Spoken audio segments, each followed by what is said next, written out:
우리 이제 요한계시록을 계속 함께 보면서 이제 실제적으로 이제 요한계시록의 본론이 이제 시작되어졌다라고 우리가 볼 수 있습니다.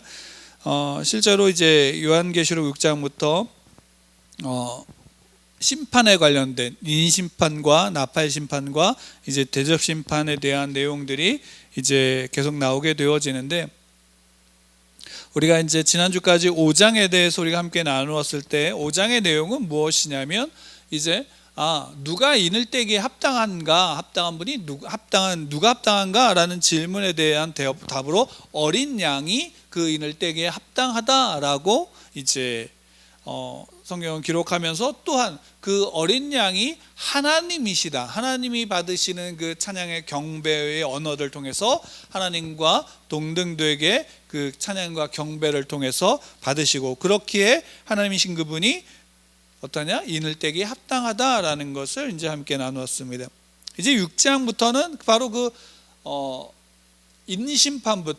그 인심판부터 시작되어진 심판을 이야기를 합니다. 근데 이제 그 전에 우리가 여기 내용을 우리 함께 보기 전에 먼저 우리가 좀 다시금 이제 되새겨야 될 필요가 있는 것이 무엇이냐면, 성경에서 보통 이제 구약에서도 많이 나오죠. 하나님께서 이스라엘 백성들이 죄를 지으면 어떻게 하시냐면 심판을 내리시죠. 그 심판은 무엇이냐면 하나님께서 하나님의 백성을 돌이키게 하시는 심판입니다. 그러니까 하나님의 백성을 멸하시기 위해서, 이스라엘을 멸하기 위해서 주시는 심판이 아니라 하나님의 백성을 돌이키게 하기 위한 심판이었죠. 그 돌이키게 하기 위한 수단으로서, 방법으로서 동원되어진 게 이방의 민족들 또는 이방의 큰 나라들을 가지고 이스라엘 백성들을 이제 돌아오게 하는 심판의 도구로 쓰셨습니다. 근데 재미있는 것은 뭐냐면, 많은 선지자들이 이스라엘이 하나님 앞에 범죄하여 하나님을 대적했다라고 선언하면서, 그래서 심판이 임할 것이다 라고 선언하면서 동시에 뭘 얘기하냐면, 돌이켜라, 그러면 하나님이 구원을 베푸실 것이다 라고 동시에 선언하고, 그리고 또한 막상 하나님의 백성을 이제 쳤던 이방 민족들, 이방 나라들은 또 어떻게 했냐면 동시에 그들을 향한 심판도 동시에 선언하셨습니다. 여기에 함께 내포되어진 게 뭐냐면, 심판은 단순하게 제가 내 자녀를 괴롭혀서 혼내줘야지로서 끝나는 게 아니라 무엇과 함께 하냐면, 하나님의 백성의 구원과 심판은 함께 공존하고 있다라는 것을 보여주고 있습니다. 그래서 어떻게 본다면 이 6장부터 이어지는 심판의 내용들은 어디와 좀 흡사한 내용들을 가지고 있냐면, 애굽에서, 이집트에서 이스라엘 백성들을 하나님이 끄집어낼 때에 모세를 통해서 애굽에 어떻게 했냐면 10가지 재앙을 일으켰죠. 그리고 그 10가지 재앙이 그 애굽 땅에, 온 이집트 땅에 임할 때에 놀라운 것은 뭐냐면, 하나님의 백성 이스라엘 백성들은 그 10가지 재앙, 저주를 받았나요, 안 받았나요? 거기서 제외되었죠. 그러니까 뭐냐면, 하나님이 하나님의 백성들을 구원하심과 동시에 이집트를 향한 심판이 동시에 이루어진 거예요. 그러니까 이게 성경에서 심판과 구원은 어떻게 보면 동시적인 사건이고 동시에 이루어지고 있는 것이다 라는 것이 신약에서도 동일합니다. 그러니까 요한계시록은 우리가 보통 이제 종말에 관한 이야기다, 종말에 대한 내용이다 라고 우리가 흔히들 이야기하지만, 실제로 성경에서 우리가 이야기하고 있는 종말의 개념은 어떠한 것이냐면, 종말은 우리가 지나다 보면 어느 순간에 앞으로 오게 될 어떤 시대의 하나의 어떤 이제 사건이 아니라, 종말은 예수님께서 이 땅에 초림을 하심으로 말미암아 이 땅의 종말은 어떻게 해야 되냐면 시작되어진 거예요. 그러니까 구약에서 하나님이 약속하신 것이 예수 그리스도로 성취되어졌다면, 하나님이 심판에 대한 말씀도, 심판에 대한 약속도, 예언도 어떻게 하냐면 예수 그리스도로 어떻게 하냐면 성취되어진 거예요. 그러니까 예수님이 이 땅에 오심으로 하나님의 나라가 이 땅에 임했다라는 것은, 결국 종말은 예수님이 이 땅에 오심으로 말미암아 구원이 성취되었다면 동일하게 예수님이 오심으로 말미암아 종말의 시대는 시작되어진 거예요. 그 종말의 끝은 언제일까요? 예수님이 다시 재림하시는 그 순간까지죠. 당연히 그럼 종말의 시대에는 구원의 사역이 있어요, 없어요? 구원의 사역이 있는 거죠. 당연히 동시에 심판도 있을까요, 없을까요? 심판도 있는 거예요. 그러니까 종말의 시대는 우리는 그럼 어떻게 말할 수 있냐면 우리는 종말의 시대를 살아가고 있는 것이고 종말의 시대의 구원을 경험하고 있는 것인과 동시에 종말의 시대의 심판을 경험하고 있는 거예요. 왜냐하면 심판은 결국 구약에서는 하나님의 백성을 대적하는 이방 민족과 이방 나라들을 향한 심판이지만 신약에서의 심판은 세상을 향한 심판이에요. 그러니까 사단, 세상에 속한 자들, 마귀에게 속한 자들을 향한 심판이 신약에서 우리에게 이야기하는 그 심판의 모습이죠. 그럼 당연히 하나님께서 예수 그리스도를 통해서 성령 하나님을 통해서 하나님의 자녀가 되게 한, 그래서 하나님의 택한 자녀들은 이 종말의 시대에 뭘 누리냐면 구원을 누림과 동시에 심판의 증거가 되어지는 거예요. 구원받은 자는 구원받았어 좋다로서 끝나는 게 아니라 구원받은 자는 동시에 이 땅 가운데 하나님의 심판이 임한다라는 증거예요. 그러니까 달리 얘기한다면 우리는 종말의 시대를 살아가면서 두려워할 필요가 있어요, 없어요? 그러니까 구원 얻은 자녀들은, 구원을 누리는 자녀들은 이 땅에서 종말을, 심판을 두려워할 것이 아니라 그 심판을 이르시는 하나님이 누구인지를 알아감으로 오히려 이 시대 속에 내가 하나님의 자녀로서 하나님의 생명과 하나님 예수 그리스도를 따라가는 그리스도인, 하나님의 자녀된 삶을 살아가는 것이 마땅히 성도의 모습이다라는 사실입니다. 그러니까 심판과 구원은 동일하게 이루어지고, 그러니까 그 같은 종말의 시대에 이루어지고 있고 우리는 종말을 살아가고 있다라는 것. 그럼 당연히 이게 왜 중요하냐면 요한계시록이 쓰여진 당시에 요한의 그 초대교회, 사도 요한이 있던 그 초대교회 성도들에게 있어서 가장 큰 고통은 뭐냐면 로마 황제의 숭배와 그 숭배를 하지 않음으로 받는 핍박들이 가장 어떻게 보면 큰 고통 중에 하나였습니다.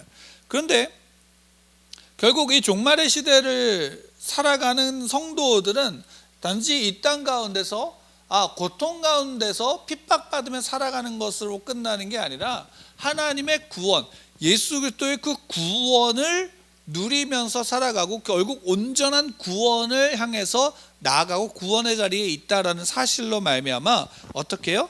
세상 속에서 두려워하지 말고 성도로서 담대히 설 수 있게 만들어 주는 겁니다. 이건 오늘날 우리 시대에도 마찬가지죠. 구원을 살아가는 자녀들이 이 땅 가운데 두려워하는 것이 세상에 무엇이 있고 없고로 말미암은 것이 아니라 내가 하나님의 자녀임으로 말미암아 하나님을 경외하고 그리고 마땅히 하나님만을 어떻게 하냐면 이 종말의 시대에 하나님만을 예배하고 우리 주 예수 그리스도만을 예배하며 그분만을 어떻게 하냐면 경배하는 것. 그것으로 성도들이 이 땅 가운데 이 요한계시록을 보면서 어떻게 하면 잊지 말아야 하는 것이에요. 그러니까 이 시대에, 그러니까 어떻게 보면 초대교회 때 로마 황제의 또는 그 정치적인 또는 경제적인 여러 가지의 핍박들 속에서 순교를 당하고 있는 이들이 결국 그런 상황 속에서도 믿음을 지킬 수 있었던 이유는, 그리고 그 믿음을 지키면서 하나님만을 경배하고 예배했던 이유는 그 믿음을 지키는 것이 구원 얻은 자의 특별한 은혜이고 더 큰 하나님의 복도 이 땅 가운데 있는 이 나라가, 이 땅 가운데 이 세상도 결국 하나님의 통치, 하나님의 주권적 통치 아래에 있다라는 사실을 보여주는 겁니다. 그러니까 우리의 종말의 시대를 살고 있다는 것은 결국 내가 구원을 받았다라는 믿음은 결국 이 땅 가운데 내가 하나님의 통치와 하나님의 주권 가운데 주권 아래에 있다라는 사실이 증거되어지는 거예요. 그게 누구로부터 어떻게 증명되어지고 어떻게 증거되어지냐, 어떤 현상과 사건이 아니라 성도 그 자체가 증거인 겁니다. 그러니까 여러분들은 바로 그 증거로서 하나님이 이 땅에 보내신 빛이에요. 바로 하나님이 이 땅에 보내신 소금이 되어지는 거예요. 그럼 당연히 그 빛과 소금은, 성도는 그 종말의 시대에 종말을 두려워, 심판을 두려워하는 게 아니라 오히려 그 시대 속에서 하나님이 주신 구원을 누리며 살아가야 되는 것이 마땅한 겁니다. 그래서 이 이제 심판의 내용들이, 우리가 그 사실을 기억하면서 심판의 내용들을 볼 필요가 있고, 또 하나는 뭐냐면, 이건 이제 심판의 전체적인 어떤 전반적인 개관이라고 할 수 있는 것이 뭐냐면, 이 심판, 우리가 이제 인심판이 나오고 나팔 심판이 나오고 대접 심판이 나와요. 그리고 이제 거기 내용들이 이렇게 나오는데, 이게 이제 순차적으로 되어져 있는 것으로 글로 표현되다 보니까 순차적으로 있는 것으로 우리가 표현되어져서 어떻게 본다면 이제 시간적인 개념을 가지고 그것을 이해하게 되는 경우가 있어요. 그러면 이 구조가, 이 심판의 구조가, 이 세 가지 심판의 구조가 어떻게 보냐면 다 동일하게 되어져 있어요. 첫 번째부터 네 번째 심판까지는 이제 우주적인 어떤 그런 심판의 내용들, 또 우주적인 어떤 그런 내용들이 있다면, 그 다음부터는 이제 세세한 또 다른 심판의 내용들이 있고, 마지막에는 이제 그 심판에 대한 우주적인 내용들이 다시금 이제 표현되어지고 있어요. 그러니까 구조가 비슷하고, 또 마지막에 쓰여진 언어들이, 용어들이 우리가 나중에 차후에 또 살펴보겠지만 내용이 똑같다는 건 뭐냐면, 이 심판이 시간적인 순서에 의한 내용들이 아니라 이게 시작과 끝이 동일한 시점에 있는 것. 그러니까 어떻게 본다면 관점을 달리해서 그 심판의 내용들을 우리에게 보여주고 있는 것이다 라고 우리가 쉽게 표현할 수 있습니다. 그래서 그럼 이 심판은 언제부터 시작할까요? 7가지 심판이에요, 다. 그럼 7가지 심판의 첫 번째 심판은 언제 시작하고 있을까? 언제 시작할까요? 시점이 어느 시점일까요? 단순해요. 왜냐하면 종말이 예수 그리스도의 초림으로부터 시작되어졌다면 심판의 시작도 언제예요? 예수님의 초림이에요.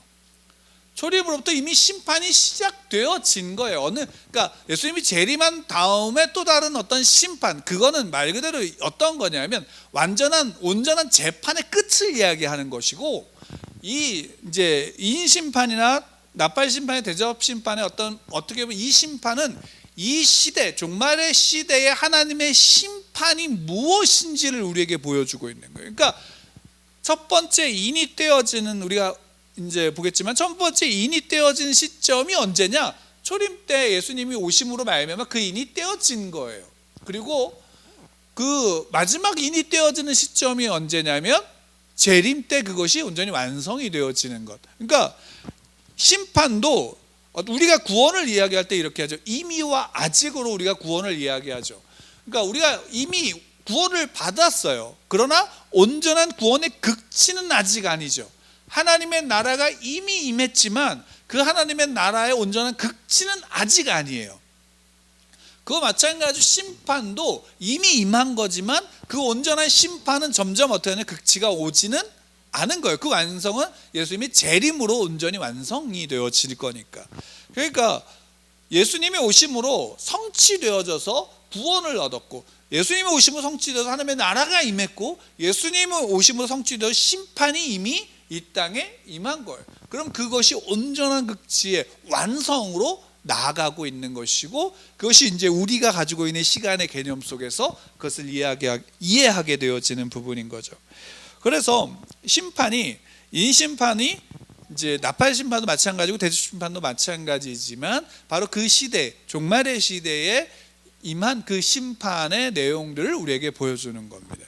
근데 다른 이제 해석을 하는 분들은 이제 어떤 식으로 얘기하면 이걸 시간적인 또는 이제 근본적인 성경 이 내용, 글자, 문자적인 내용들로 이해를 하려고 해서 그것이 이제 시간적이거나 현재 역사주의적 어떤 사건을 가지고 와서 이게 이거야 라고 맞추는 식으로 그런 역사화시키는 어떤 이제 해석들을 하게 되어지는데, 그렇게 되어지면 우리가 이 심판을 마지막 때의 종말의 시대를 어떻게 여기게 되면 두려워하게 되어지고, 또 어떻게 본다면 성경에서 사도 요한이 그 시대의 성도들, 또한 오늘날 우리에게 하나님이 이 사도 요한을 통해서 주신 말씀이 우리에게 주시는 그 목적과는 어떻게 된다면 위배되어지는 해석을 하게 되어지는 거죠. 그런 내용으로 우리가 이제 그런 이해를 가지고 이 심판의 내용들을 하나하나 좀 살펴볼 필요가 좀 있고, 그 심판의 내용들을 이해하게 되어 이제 조금씩 이해하게 되어지면서 우리가 두렵고 무섭고 이해 못할 어떤 내용들이 아니라, 이것이 오늘날 우리 구원받은 하나님의 자녀들에게 있어서 어떤 의미가 있는지를 우리가 조금 더 말씀을 통해서 보게 되어지고, 마땅히 그럼 이 땅에서 우리가 어떻게 또한 살아갈 수 있을지를 또한 성경을 통해서, 계시록을 통해서 우리가 볼 수 있게 되어진다라는 사실을 여러분들 아시기 바랍니다. 그래서 6장 1절부터 이제 첫 번째 인을 떼고 있습니다. 내가 보면 어린 양이 7인 중에 하나를 떼시는데, 그때에 내가 들으니 네 생물 중 하나가 우레소리 같이 말하되 오라 하기로. 그러니까 이제 첫 번째 인을 떼는 겁니다. 두루마리의 첫 번째 인을 떼는 것이고, 그 첫 번째 인을 떼면서 이제 그 어린 양이 떼니까 그때 이제 네 생물 중 하나가 들어와서 우레소리와 같은 소리. 그러니까 여기 우레소리라고 얘기하는 것의 우레소리는 그 앞에서 우리가 봤던 나팔소리 같은, 또는 천지 그 우레와 같은 어떤 그런 천둥소리와 같은 어떤 그런 이야기들과 같은 의미로서 그런 음성으로 그 권위가 이제 드러나는 거죠. 그러니까 이 인을 뗀 건 어린 양이지만 그 네 생물 중 하나가 우레와 같은 소리로 권위 있게 소리치는 거죠. 오라라고 얘기하는 거죠. 그럼 여기에 이제 그 오라라고 했던 이 말이 누구를 오라고 하는 걸까요? 요한을 오라고 한 걸까요? 아니면 예수님이 다시 오실 것을 이야기한 걸까요? 그러니까 여기에 이제 그 오라라고 하는 그 말은 어떻게 본다면 이제 인심판의 시작에 대한 외침이기도 하지만, 그 이후에 2절에서 보면 흰말이 있는데 그 흰말을 탄 자가 활을 가졌고, 그러니까 흰말을 탄 자를 오라고 부르는 것으로 우리가 이제 문맥적으로 좀 볼 수가 있습니다. 여기 이제 첫 번째 인을 뗐다라는 것은 우리가 이렇게 생각하시면 돼요. 그러니까 첫 번째 인을 뗐다라는 것은 두루마리가 7개가 있는데 그 7개의 두루마리에 하나를 떼서 풀었다라는 의미가 아니라, 두루마리는 몇 개냐면 하나예요. 두루마리는 하나인데 그 하나에 인이 몇 개가 붙여져 있냐면 7개가 붙여져 있는 거예요. 그러니까 그 중에 이제 첫 번째 인을 뗀 거예요. 그러면 여러분 한번 생각해 보세요. 첫 번째 인을 뗐기 때문에 어떻게 되냐면, 이것은 그러니까 시간적인 순서로 이 인을 뗐다라는 것을 표현하는 것이 아니라 어떤 의미냐면, 이미 이 인을 뗀 것은 이미 떼어져서 그 내용이 펼쳐진 거예요. 그러니까 하나의 인을 뗐다라는 것은 어떻게 본다면 문학적인 표현으로서의 그것이 하나하나 표현되어지므로 인이 떼어졌을 때 어떤 일이 일어나는지를 세세하게 우리에게 어떻게 하냐면 보여주고 있는 것이고, 어떻게 본다면 예수님이 이미 심판이 임한 것처럼 이것이 어떻게 본다면 이 책이 열려진, 이 두루마리가 열려진 상태이고, 그 열려진 상태에서 그 심판이 이 시대에, 종말의 시대에 있음을 우리에게 이야기함과 동시에 그것이 우리가 문학적으로 또 이제 눈으로 읽고 볼 때 이해할 수 있도록 하나씩 그 환상을 통해서 보여주고 있는 것이죠. 그래서 이 오라라고 했던 이 외침을 통해서 흰말을 탄 자가 오는데, 이게 한 가지 재밌는 게 뭐냐면, 오늘 본문의 6장에 나오는 이 흰말을 탄 자와 19장에 보면 또 흰말을 탄 자가 나와요. 19장에 보면 우리 나중에 이제 추후에 볼 텐데 그 흰말을 탄 자가 나와요. 근데 여기에서도 이제 흰말을 탄 자가 면류관을 썼어요. 근데 거기에서도 면류관을 써요. 19장에서도. 다만 이제 무기가 달라요. 여기는 활을 든 자가지만 거기에는 이제 좌우에 날선검을 가지고 계셔요. 그리고 거기에는 이름이 있어요. 근데 여기에는 지금 이름이 있어요, 없어요? 이름이 없죠. 그러니까 여기에 이제 이 차이를 가지고 우리가 좀 한 가지 나중에 이제 더 보긴 할 텐데, 어쨌든 여기에서 지금 이 흰 말을 탄 자는 어떤 사람이냐면 흰 말을 타고 활을 들고 싸우는 거예요. 보통 과거에 이제 이런 고대나 이때는 말을 타고 싸울 때는 칼을 들고 싸웠어. 창을 들고 싸우거나 칼을 들고 싸웠는데, 활을 들고 싸웠다라는 것은 이제 동쪽에 예를 들면 칭기스칸이라든가 특히나 우리나라 같은 경우에 고구려 시대나 이때면 고려 시대인가? 그때는 이제 말을 타면서 활을 쏘기도 하고 유목 민족들이 주로 많이 그랬죠. 근데 그 부분은 뭐냐면 그냥 칼 들고 창을 들고 싸우는 것보다 더 훈련을 받아야 되는 거예요. 그냥 쉽게 되어지는 부분이 아니기 때문에, 그래서 더 훈련을 받은 자로서, 그러니까 그 나중에 이기고 또 이기려고 하더라라고 하는 부분에서 이 흰말을 탄 자는 결국 승리하게 되어지는데, 뭘로 승리하냐면 싸움과 전쟁으로 승리하게 되어지고, 또 이 면류관도 어떤 의미를 좀 가지고 있냐면, 여기에서 쓰인 면류관 헬라어 의미로서는 뭐가 있냐면 승리자라는 의미가 있어요. 여기 그러니까 면류관이라는 단어가 여기서 6장에 쓰인 것과 19장에 쓰인 것이 달라요. 19장에서 쓰인 것은 왕권을 의미하는 면류관의 의미를 가지고 있다면, 여기에는 승리에 대한 의미로서 그 면류관의 의미를 좀 가지고 있어요. 그러니까 이것으로 여기에서 이렇게 표현되어지는 것은 단순하게 이제 그냥 흰말을 탄 자가 오니까 예수님이시다라고 그냥 무턱대고 해석하는 게 아니라, 실제로 그 예수님이라기보다는 오히려 이 첫 번째 인을 땜으로 인해서 여기에서 지금 사도 요한이 그 환상 가운데서 보는 것이 그 시대에 있었던 한 사건과 좀 연관이 좀 되어졌는데, 당시 로마 제국이 있을 때 로마 제국이 지중해 패권과 이런 데를 가지고 있었지만, 그 지금으로 얘기하면 이제 중동 지방, 이제 그 이란이나 이라크 지역, 페르시아나 이런 쪽에 그만큼 큰 강력한 제국이 파르티아라는 제국이 있었어요. 근데 이 제국이 로마와 항상 전쟁을 벌였던 시기가 그때였어요. 근데 이때 이 파르티아 제국의 군인들이, 용사들이, 군사들이 어떤 모습이었냐면 바로 이 모습, 말을 타고 활을 쏘는 거예요. 그러니까 그 모습으로 어떻게 되냐면 당시 로마가 패했어요. 그리고 그게 단순하게 그냥 졌다, 이겼다, 졌다, 우리가 그냥 생각하는 그런 게 아니라, 그 당시에 그 전쟁에 경험했던 초대교회 성도들, 또 로마의 시민들은, 그 헬라인들은 어떻게 느껴졌냐면 이게 굉장히 큰 치열한 싸움이었고 굉장히 잔혹한 전쟁의 현실을 맞닥뜨리게 되어진 거예요. 그러니까 그 현실 속에서 이 전쟁의 참혹함들을 보면서 무엇이 거기에 함께 나오냐면 심판에 대한 경각성이 여기에서 같이 부각되어지는 거예요. 그러니까 우리로서는 이게 옛날에 있었던 한 사건의 상징이다라는 것으로서만 보여지면 그렇구나라고 할 수 있겠지만, 실제로 그 당시에는 이게 굉장히 이제 참혹한 전쟁의 현실을 보여줬던 사건이었었고, 또 그로 말미암아 로마가 패했잖아요. 실제로 로마의 황제에 대한 권위와 그 권위 속에서 황제를 숭배하게 하고, 그로 말미암아 그것을 거부했던 기독교인들을 핍박했는데, 그 핍박당했던 성도들이 이 요한계시록의 내용과 그때 사건을 같이 비교해 보면, 결국 그 로마의 황제, 어떤 큰 권위와 힘을 가지고 있더라도 결국 하나님의 권위 앞에서는 아무것도 아니다라는 사실을 거기서 함께 내포하고 있는 거예요. 그러니까 하나님이 결국 어떻게 해요?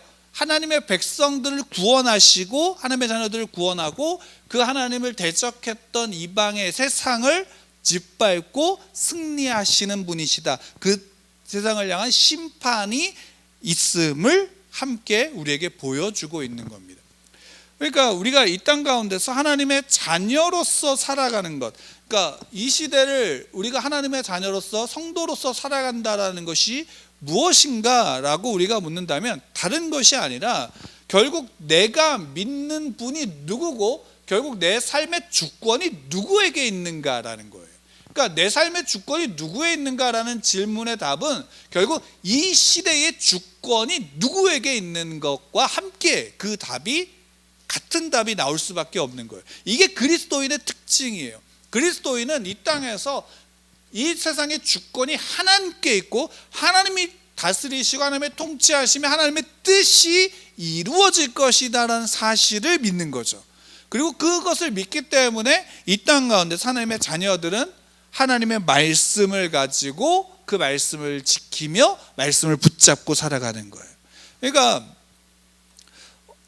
오늘 이제 SNS에 한 글을 봤는데 한 목사님이 같이 공부했던 목사님이 그 딸아이의 이제 일을 글을 올렸어요. 거기에 어떤 일이 있었냐면 학교에서 주일날 학생을 오라 그래서 이것이 점수에 들어가는 이제 학업을 한 거예요.